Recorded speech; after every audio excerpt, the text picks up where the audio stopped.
Hi. It's like 4:30 in the morning because I'm a child and I don't like going to bed, even though I really need to.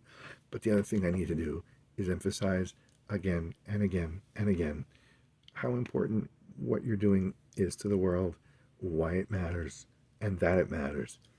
Um, since the story I want to tell tonight or this morning uh, comes from an experience post music working in the musical theater that day.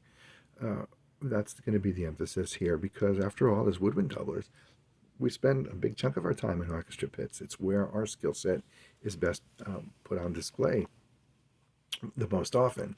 And if you live in New York City, let's say, for freelance musicians, not just us as woodwind doublers, it's a really important part of our income. It's really the last mainstay.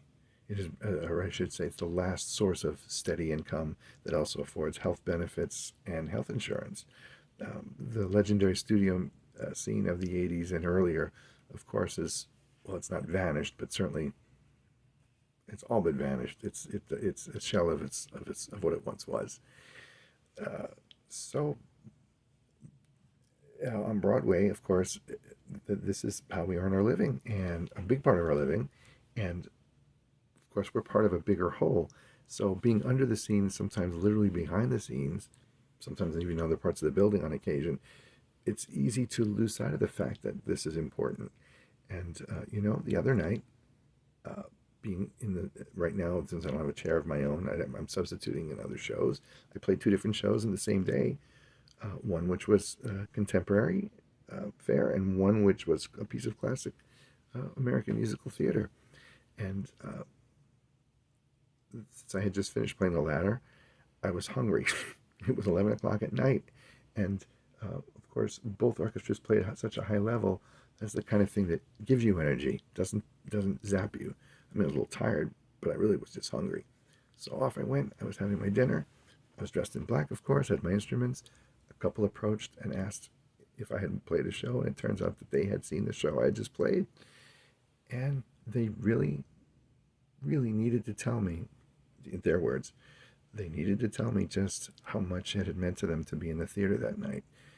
Not only was the star of the show very present and in the moment, and her performance was very, very intense, but they just appreciated the orchestra and how intense and how focused everyone's performance was. And they could feel um, the intensity of our work and the joy we were deriving from it. And that, in turn, meant a lot to them because the state of the world, the state of our country these days, really is affecting them as it is most people. So there it was, in so many words, saying, we needed this right now. As a matter of fact, they needed it so much they came all the way across the country from Phoenix, Arizona, with 60 other people who, granted, were involved in theater. Now, it was amateur theater, community theater, but nevertheless, you can't dismiss that either.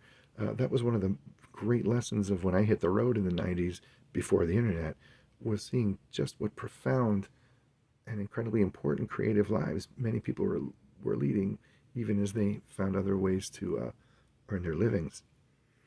And now, of course, we have social media and the internet, so we get now to experience what I only got to see and hear in person, 30 years ago. So in any case, they and these 60 other people come to New York every year to experience the latest offerings on Broadway, and it ran the gamut from rather thought-provoking and edgy pieces to classic American theater or musical theater to a couple of tourist mainstays. Now, before you dismiss those, after all, Disney's The Lion King, right? Is there a better allegory for, not even an allegory, just a cautionary tale of what happens when authoritarians take over a system of government and a country uh, for their own for their own agenda, to serve their own needs, right? And it's a children's show, but you better believe it. It brings that point home very, very effectively. And the music, of course, is gorgeous. It wouldn't nearly be what it is without us, or indeed without anybody. From ticket takers to front of house to the crew, we're all important.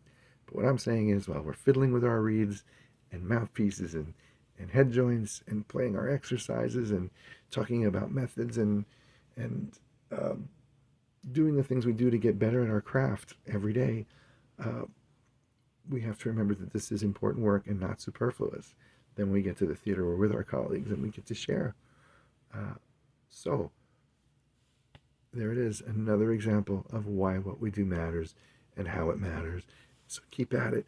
And okay, yeah, I'm going to go to bed, I promise. And I'll see you in the next one.